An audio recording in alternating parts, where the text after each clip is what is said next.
মাত্র 10 মিনিটে বাড়িতে থাকা উপকরণ দিয়ে বানিয়ে নাও সুজির অমৃতভোগ রেসিপি। মুখে দিলেই মিলিয়ে যাবে, আর মুখে দিলে মনে হবে একদম অমৃত স্বাদ। এই রেসিপিটা কথা দিচ্ছি এর আগে তোমরা কেউই ট্রাই করোনি, তাই যখনই এই রেসিপিটা বাড়িতে বানাবে তখনই কিন্তু বাড়ির প্রত্যেকে তোমার প্রশংসায় ভরিয়ে দেবে। তো রেসিপির জন্য এখানে আমি মাত্র 40 গ্রাম সুজি নিয়েছি। সুজিটাকে শুকনো খোলায় মিনিট খানেক মতো ভেজে আমি তুলে নিচ্ছি। এবারে এই সুজিটাকে একটা বোলের মধ্যে নিয়ে নিলাম। এবারে দেখো এই সুজির মধ্যে আমি দিয়ে দিচ্ছি লিকুইড দুধ। আগে থেকে জাল দিয়ে ঠান্ডা করা লিকুইড দুধ দিয়ে দিলাম। দুধটা হালকা গরম থাকলেও হবে, কোনো অসুবিধা নেই। তো দুধটা আমি এখানে সুজির ডবল পরিমাণ দিয়েছি, সুজির দ্বিগুণ দুধ এখানে দিলাম। তো এখানে সুজিটাকে দুধের মধ্যে ভিজিয়ে দিয়ে এবার কড়াইতে নিয়েছি আমি ঘিটা গলে গেলে কাজু কিশমিশ আমন্ড বাদাম কুচি দিয়ে ভালো করে ড্রাই ফ্রুটস ভেজে তুলে নিচ্ছি। এখানে শুধু কাজু কিশমিশ দেওয়া যায়, শুধু কাজু কিশমিশ না দিয়ে আমি এখানে কাজু কিশমিশের সাথে একটু আমন্ড বাদাম কুচি অ্যাড করেছি। ঘিয়ের মধ্যে ভেজে তুলে নিলাম। আরও 1 চামচ ঘি আমি অ্যাড করলাম। এই রেসিপিতে ঘিয়ের পরিমাণটা একটু বেশি লাগে। এবারে ঘিটা গলে গেলে তার মধ্যে আমি 2 হাতা মতো চিনি দিয়ে দিচ্ছি। আর আমি কোনো রকম চিনি বা মিষ্টির ব্যবহার করব না। 2 হাতা চিনি দেওয়ার পর 4টে এলাচকে ফাটিয়ে দিয়ে দিলাম। খুব ভালো করে এবার ওই চিনিটাকে ঘিয়ের মধ্যে এলাচের সঙ্গে নাড়তে হবে, একভাবে নেড়ে চেড়ে দেবো।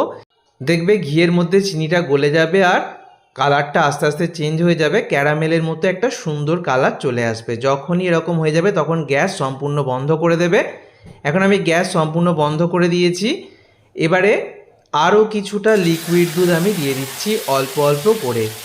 তো প্রথমে আমি ওই 100 ml মতো লিকুইড দুধ সুজিতে ভিজিয়েছিলাম, আর এখানে 200 ml মতো দুধ আমি অল্প অল্প করে দিচ্ছি।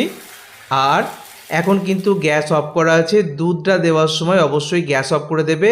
এই যে লিকুইড দুধটা দিলাম এটা আগে থেকে জাল দিয়ে ঠান্ডা করা লিকুইড দুধ। খুব ভালো করে দুধটাকে ক্যারামেলের সাথে মিশিয়ে নেবার পর আগে থেকে যে সুজিটাকে আমি দুধের মধ্যে ভিজিয়ে রেখে দিয়েছিলাম সেটা দিয়ে দিলাম। এবার একভাবে নাড়তে থাকবো। গ্যাসের ফ্লেমটাকে মিডিয়ামে রেখেছি, মিডিয়াম ফ্লেমে রেখে একভাবে নেড়ে চেড়ে সুজিটাকে ঘন করে নেব। সুজি খুব তাড়াতাড়ি দুধ টেনে ফুলে উঠবে আর খুব তাড়াতাড়ি রান্নাটা হয়ে যাবে, একদম চটজলদি রান্না। দেখো কালারটা খুব সুন্দর চলে এসছে। আগে থেকে ভেজে রাখা ড্রাই ফ্রুটস কুচি দিয়ে দিলাম আর সামান্য একটু বাঁচিয়ে রেখে দিয়েছি। খুব ভালো করে দেখো সুজিটা কিন্তু অনেকটা টেনে এসছে। এবার শেষে ওপর থেকে সামান্য একটু ঘি দিয়ে দিচ্ছে, এতে করে সুজির ওপর একটা খুব সুন্দর গ্লসি ভাব আসবে। তো ভালো করে জাস্ট একবার ঘিটা দেওয়ার পর নেড়ে চেড়ে নিলেই এই রেসিপিটা অলমোস্ট রেডি। তো এখানে আমার রেসিপিটা তৈরি হয়ে গেল। এবার এটাকে একদম সার্ভ করে তোমাদেরকে দেখাচ্ছি। আমি বাটির মধ্যে সার্ভ করে দিয়েছি আর কিছুটা ড্রাই ফ্রুটস বাঁচিয়ে রেখেছিলাম ওপর থেকে ছড়িয়ে দিয়েছি। দেখো দেখেই কত সুন্দর দেখতে হয়েছে। রেসিপিটা দেখেই মনে হচ্ছে যেটা খেতে দুর্দান্ত হবে। আর মিষ্টিটা অবশ্যই তোমরা কেমন রাখতে চাও কম বেশি করে নেবে। আমি 2 হাতা চিনিতেই সুন্দর ক্যারামেল হয়ে গেছে আর তাতেই কিন্তু মিষ্টিটা একদম পারফেক্ট হয়ে গেছে। অবশ্যই বাড়িতেই নতুন রেসিপিটা ট্রাই করো, কথা দিচ্ছি সবার ভীষণ ভালো লাগবে। ধন্যবাদ।